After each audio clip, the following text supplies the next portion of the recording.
came together with the cabinet. One of the cabinet members actually asked him to repeat himself because he thought he couldn't hear it right. So, will you consider in your battle, in your challenge, what is being asked for, interjected? How is God trying to have something emerge that's new for you? And that's the third step in the journey, is to see that the battle is holy. Every step of it is holy. And that it is God's way of seeking to open for something new.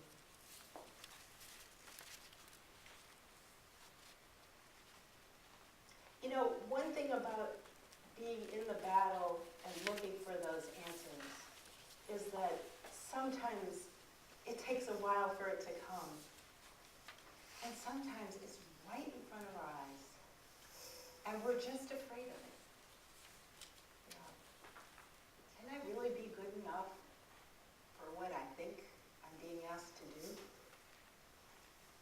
That's a scary thing to step into. For some, gosh, what would it be like to be successful? Everything I know that is right now would be different. I don't know if I'm ready for that. There are so many things that cloud our eyes to what we're being asked to do. It takes strength and fortitude. But the question really lies in, are you open to what's emerging for you? On January 1st, 1863, Abraham Lincoln signed the Emancipation Proclamation into law, freeing slaves in the rebel states. Mine eyes have seen the glory of the coming of the Lord. He is trampling out the vintage where the gates of wrath are stored.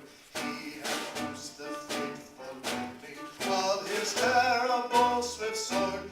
His truth is marching on. You know, it really is indeed in the history of our nation, the coming of the Lord, that moment when the Emancipation Proclamation was signed. It is knowing that you are really standing for the greater good and have the full force of something bigger than you behind you to help you see that through. For us, when we take that leap, past that fear of what's emerging for us, it happens to us too, where we get a sense that we are rising to a calling. We're stepping into a calling. We're stepping definitively into who we are meant to be. And when that happens for us, it is also indeed the coming of the Lord. So, you get this renewed enthusiasm, you know you're in line, you're going forward, you're doing what you want to do, and often the response is not favorable. And that's true for Abe Lincoln. The war got especially gruesome and bloody at that time. White Southerners ignored the Emancipation Proclamation, and in the North, racism still prevailed.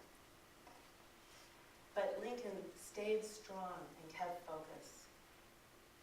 What Lincoln determined was that it's not God's job to fix our world. It's our job to fix our world in the direction that we believe God is pushing it. If we are right, and if what we are doing is good on the side of God, then we have to carry it through to its fruition.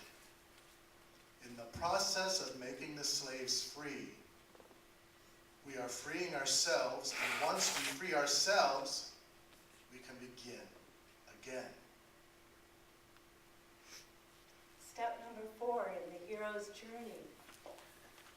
Seek to find what is emerging and then carry it through to fruition. If you are right, and if what you are doing is good, then you have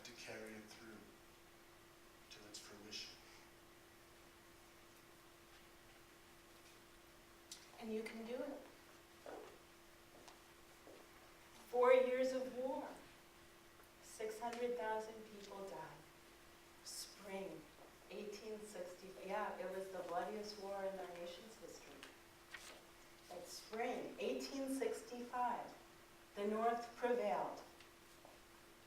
And Lincoln's goal was achieved.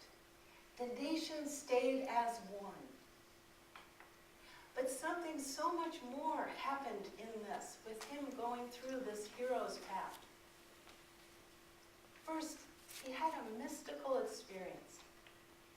The man that saw God as a watchmaker who stood off from afar had this experience where he came to know a personal and loving divine substance that is God, that was part of and involved in everything that he did, directly involved in his life and in the life of the nation.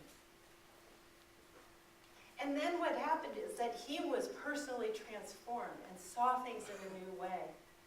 He was lifted in consciousness.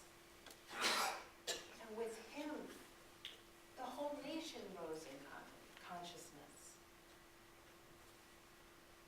And so this is what will happen for you. As you find those inner reserves and stand your ground to go all the distance, go the distance to achieve your goal, something will happen to you where when you achieve your goal, something more will happen. You will be transformed. Butterfly happens from the cocoon to butterfly. That will happen for you. And what will happen in the wake of what happens to you is that all those around you will also rise. You will have an effect on your world. This is the hero's journey. You're all heroes in the making. We're all heroes in the making. And it starts by being open and being willing to change. It's by being comfortable with being uncomfortable. It's recognizing each battle as holy. God's way of interjecting something new. It's seeking to find what is emerging, and it's standing strong as you follow your appointment in this divine plan. When you walk through the fire, you will be transformed, and all around you will be lifted in the rise of consciousness. I pray. May you be a hero.